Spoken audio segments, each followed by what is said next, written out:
কুরবানির বিধান, কুরবানি করার ওয়াজিব ও কুরবানি করার সময় নিয়ে আলোচনা। কুরবানির বিধান। আল্লাহ তাআলা মুসলিম জাতির উপর কুরবানি করার জন্য বিধান আকারে নাজিল করেছেন। কুরবানি সম্পর্কে আল্লাহ তাআলা নিজেই ঘোষণা করেন, আমি প্রত্যেক জাতির জন্য কুরবানির বিধান দিয়েছি যাতে তাদেরকে রিজিক স্বরূপ প্রদত্ত চতুষ্পদ প্রাণীগুলো জবাইকালে তারা আল্লাহর নাম নেয়। সূরা আল হাজ্জ।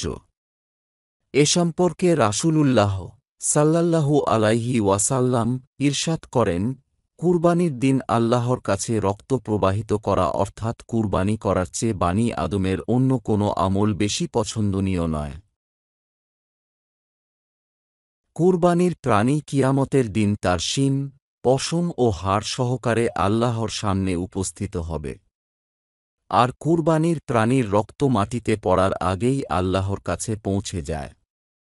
তাই তোমরা কুরবানি করে নিজেদের হৃদয়কে সন্তুষ্ট রাখো। সুনানে আত-তিরমিজি। নবিয়ে কারীম সাল্লাল্লাহু আলাইহি ওয়াসাল্লাম আরও ইরশাদ করেন, যে ব্যক্তির সামর্থ্য থাকা সত্ত্বেও কুরবানি করল না, সে যেন আমাদের ঈদগাহের কাছে না আসে। সুনানে ইবনে মাজাহ।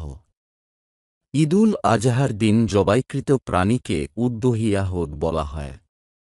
শরীয়তের পরিভাষায় উদ্দহিয়াহ হল নির্ধারিত সময়ে সওয়াবের নিয়তে নির্ধারিত প্রাণী জবেহ করা। ইমাম আবু হানিফা রহমাতুল্লাহি আলাইহি এর মতে কুরবানি করা ওয়াজিব। ইমাম আবু ইউসুফ ও ইমাম মুহাম্মদ রহমাতুল্লাহি আলাইহুমা দের মতে কুরবানি করা সুন্নাতে মুয়াক্কাদাহ, যাদের উপর কুরবানি করা ওয়াজিব। কুরবানি করা ওয়াজিব।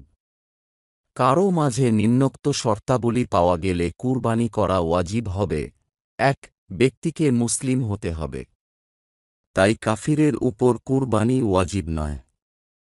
২.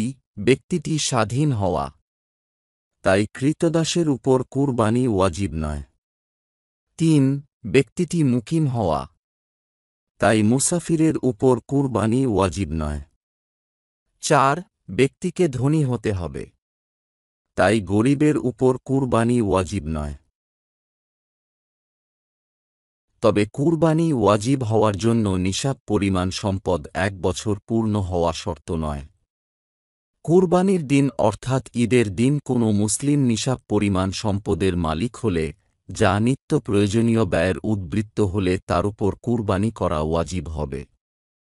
কুরবানি করার সময় ১০ই জিলহজ্জ সুবহে সাদিকের উদয় হওয়ার পর থেকে কুরবানির সময় শুরু হয় ও ১২ই জিলহজ্জ সূর্যাস্তের পর কুরবানির সময় শেষ হয়।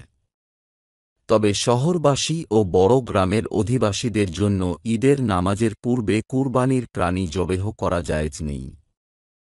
ছোট গ্রামবাসীদের জন্য যাদের প্রতি ঈদের নামাজ ওয়াজিব হয়নি, তাদের সুবহে সাদিক উদয়ের পর কুরবানি করা জায়েজ হবে।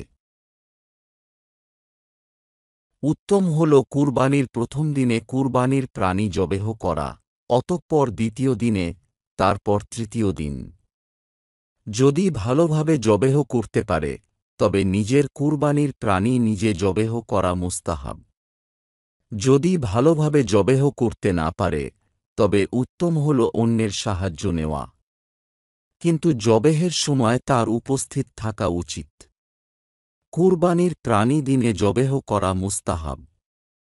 যদি রাতে জবেহ করে, তবে তা জায়েজ হবে, কিন্তু তা মাকরুহ হবে।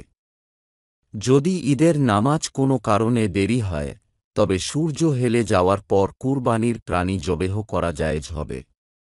যদি কোনো শহরে ঈদের নামাজের একাধিক জামাত অনুষ্ঠিত হয়, তবে ওই শহরে প্রথম জামাতের পর কুরবানি করা জায়েজ হবে।